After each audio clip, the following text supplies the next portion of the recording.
Bom na noche. Palimili.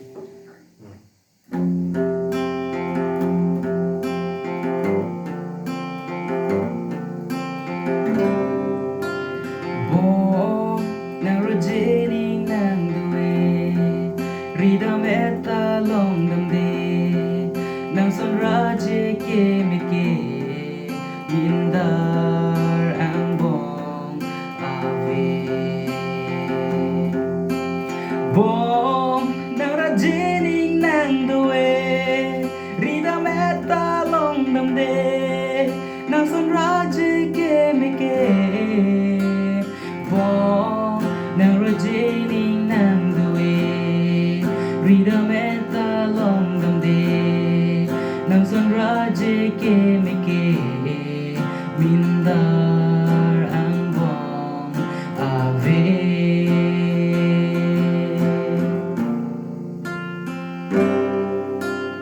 Missing vete kanune Bong nang panang teglok pene Nang raje mu mang kai ke Bong nang pansi ne seng duwe Bong nang raje ning nang duwe Ridam eta long damde Nang son raje ke meke Mindar ang bong ave Mindar ang bong ave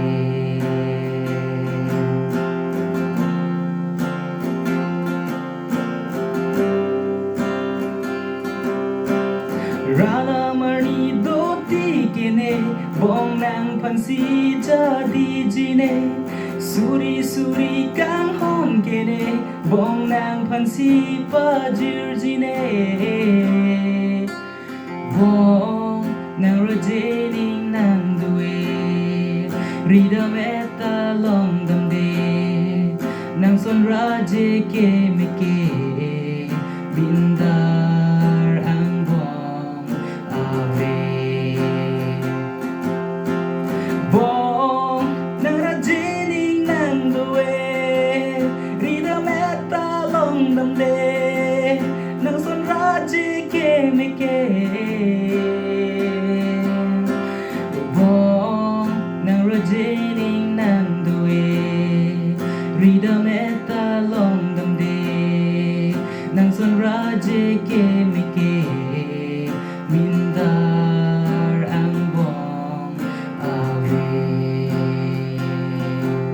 Mindar